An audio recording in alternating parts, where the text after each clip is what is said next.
하기 전에 먼저 YTN 김백 사장님 구석 네. 자리에 앉아 계셔서 제가 사장님을 볼 수가 없습니다. 예, 눈을 마주치면서 질문을 드리고 싶은데 발언대로 좀 나와 주시겠습니까? 예.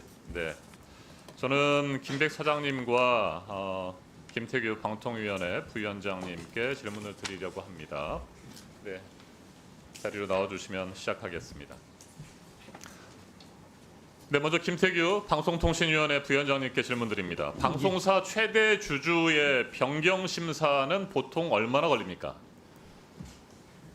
글쎄요, 뭐 지금 YTN가 83일 정도 걸린 걸로 알고 있습니다. 보통 최대 주주 변경 심사는 2달에서 길게는 5달까지 걸립니다. 그런데 YTN은 83일이 아니고요, 한 13일 만에 승인이 완료됐습니다. 전체 기간은 아마 단 하루 만에 심사 계획 의결 등 역대 최단 기간을 기록했습니다.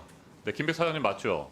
예. 네, 자 그렇습니다. 이렇게 속전속결로 최대 주주 변경 심사가 진행됐기 때문에 저는 윤석열 정권 그리고 방송통신위원회가 YTN을 방송을 장악하기 위해서 그렇게 급하게 졸속 심사를 추진하지 않았나라는 생각을 하게 됩니다. 이와 관련해서 제가 좀 질문을 드리려고 합니다.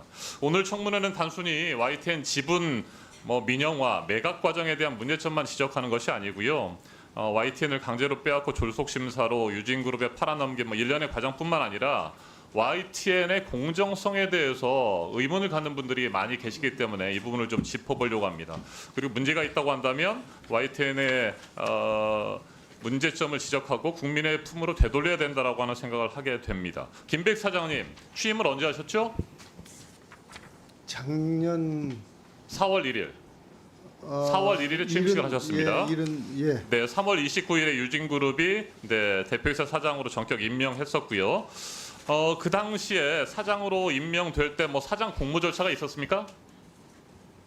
사장 공모 절차는 없었고요. 없었죠. 네. 네. 그런데 과거에 상무도 하셨으니까 보도국장도 하셨고 노사 합의에 따른 사장 추천위원회가 운영됐던 거 알고 계시죠? 과거에 네, 있었던 YTN에서 때도 있었습니다. 있고 없었던 때도 있었던 걸로 기억합니다. 노사와 시청자위원 등이 사장의 자격 등을 검증하는 이런 노사 합의에 따른 사장 추천위원회가 구성됐는데 사장님이 임명되고 취임할 때는 이런 과정이 없었죠. 없었습니다. 네, 자 방송 공정성을 위한 기존 제도를 지키겠다. 유진그룹이 방송통신위원회에 약속을 했는데 이런 다짐이 결국 종이장처럼 구겨져 버렸습니다. 김태규 부위원장님, 예. 네, 방통위가 YTN 대주주 변경을 승인할 때 경영 계획도 함께 검토하지 않았겠습니까? 당연히 했겠죠.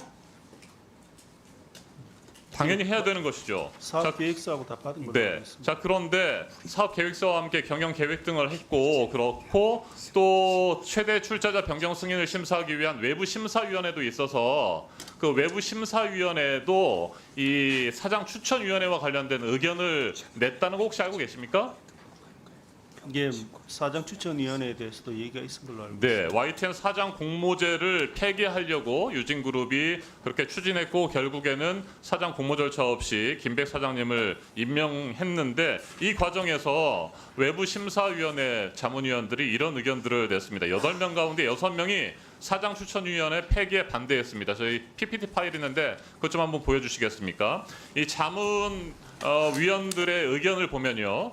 주주에 의한 이사회로부터 선임된 사장을 포함한 경영진은 언론사의 사업 이익 추구에 집중할 수밖에 없게 된다. 이런 우려를 나타냅니다. 이사회에서 사장을 선임하겠다는 의지는 방송 사업자의 공정성과 공적 책임 측면에서 우려가 있다. 네. YTN 구성원의 의견 수렴 및 반영하는 조건을 부여해야 된다. 그래서 사장 후보 추천위원회를 폐기하는 것에 대한 우려가 있었는데 지금 제가 살펴본 바로는 방송통신위원회는 이런 자문위원들의 의견들을 쏙 빼고 의결해 버렸습니다. 왜 그랬는지 알고 계세요? 예전에도 계속 얘기는 나왔었던 것 같은데. 네. 그렇게 폐기하고 결국에는 김백 사장님을 임명했습니다. 그렇다면 김백 사장님께서 어떤 분이었을까 저 좀 살펴봤습니다. 김백 사장님 2016년에 YTN을 퇴사하셨고 2022년에 공정언론국민연대라는 언론단체 초대 이사장을 지내셨죠? 네. 네, 언론 감시에 나섰다고 주장을 하십니다만 이 보수 성향, 극우의 단체라고 하는 평가도 있는데 어떻게 생각하세요? 어떤 성격의 단체인지를 평가하는 것은 평가자에 따라서 다르다고 네. 생각합니다. 그래서 우리 국민들과 함께 다시 한번 생각해 보려고 합니다.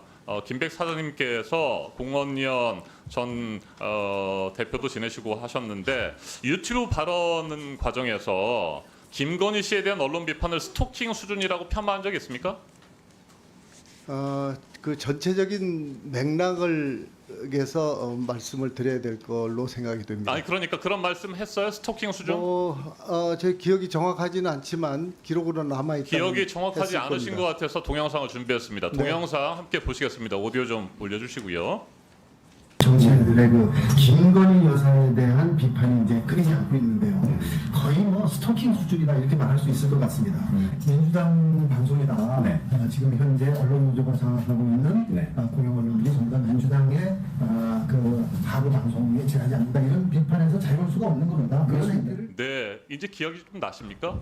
네. 제가 그런 발언을 네, 스토킹 수준이라고 발언을 했는데 지금도 그 생각에는 변함이 없습니까? 전체적인 맥락에서 제가 어떤 발언을 했는지 그걸 말씀을 드려야 할 거로 아니요, 생각이 그건 됩니다. 필요 없고요. 스토킹 수준이라고 발언한 거에 대해서 후회하십니까? 아니면 지금도 그런 생각이 동일합니까? 그것만 답변해 보십시오. 저희 그 공원연에서는 아니 길게 답변하지 모니터 마시고요. 활동을 하고 그 모니터 활동을 근거로 유튜브 방송을 한 겁니다. 좋습니다. 그렇게 답변하시고 제가 질문한 부분에 대해서는 회피를 하시는 것 같은데 제가 PPT를 하나 또 준비했습니다. 한번 보시죠. 어제 YTN의 보도입니다. 어제 YTN의 보도 보면 검찰이 명태균 제조사 김건희 여사도 신속 조사 방침. 네, 이 김건희 씨와 관련된 여러 가지 의혹들에 대해서 검찰이 이제 뒤늦게 신속 조사를 한다라고 YTN에서도 보도를 했어요. 이런 상황인데 당시 스토킹 수준이다라고 하는 발언에 대해서 후회하지 않으십니까? 스토킹 수준의 그 발언은 그 당시에 그 명품백 수수와 관련해서 그 수수권을 공영 언론에서 됐습니다. 보도하면서 네, 됐습니다. 그 함정 수사라든지 그런 네. 그 방법에 대해서는 스토킹 보도하지 수준이라고 않은 하면서 잠깐만 됐습니다. 스토킹 수준이라고 하시고 또 민주당 하부 방송이다라고 하면서 비판했었고요. 극우 성향 보수에서도 극우 발언들을 많이 했는데 그런 분이 사장 추천위원회 절차를 거치지 않고 YTN에 임명됐고 그랬기 때문에 많은 국민들이 우려를 했다는 부분.